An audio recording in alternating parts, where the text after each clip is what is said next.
me to work on 401. That's what we called her. We knew she'd be the largest passenger ship in the world, but we didn't call her Titanic then. I was there from the beginning. I watched the shipwrights lay the keel blocks. They set big wooden blocks on the slipway to start with. Then the keel at top of it, like a backbone. And the frames attached to that, like a skeleton. Workshops everywhere. It took weeks to find your way around. There'd be workshops for every trade you ever heard of. Painters, sailmakers, coppersmiths, boiler makers, cabinet makers.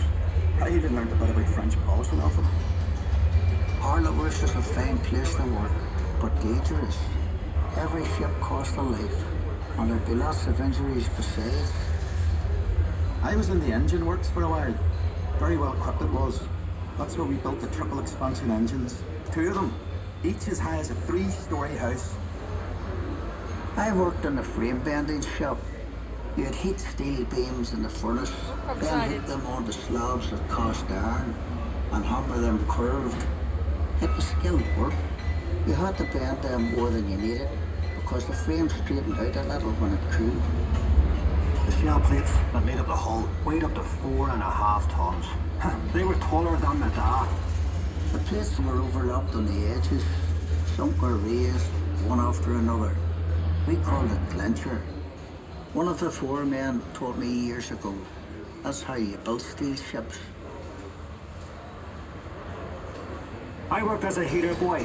You had to heat the rivets on a wee plate. You pump the bellows till the rivet was white hot. Then you get a hold of it with your tongs and throw it up to the catcher. And he put it in the hole in the plate for the holder up. There were 2 of us on the other side of the plate to hold her up.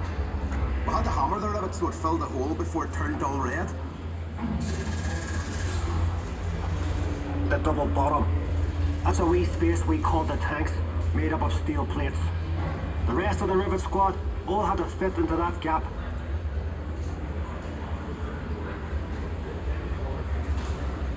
One of the foremen would check each rivet with a special hammer. If it made a ringing sound, we'd have to get back and chase it out after work. I'd get scared working down in that double bottom. You only had candles for light. And the constant hammering against the shell plates. You could hear it all over Belfast. Some of those boys ended up stone deaf, so they did. We were paid 31 bob a week. The heater boy and catcher got 16 bob, but we all worked the same 54 hours. The upper deck was steel too, and part of the strength of the ship. There's no straight lines in a ship, and when you look down the weather deck, you could see the shear of the hull, but stopped her flexing at sea. The stern frame had to be strong enough to take the rudder turning in heavy seas. You'd have all these timbers and guy wires to steady the frame, and men scurrying around like ants underneath. When we came to launch day, I was torn between pride and fear. The standing ways were coated in tallow, train oil and soft soap, so the ship would slide when they shifted her weight off the blocks. That was the most dangerous part. And the shipwrights were knocking away the last props. They were under compression, you see, and the sliding ways would be released by the hydraulic trigger. 100,000 people watched the launch. Some paid a bob to sit in the reserved seating. There were extra trams laid on. Then we all went off to the pub to wish her well. Doc, you were proud to be an island man that day. And Titanic was the pride of Belfast.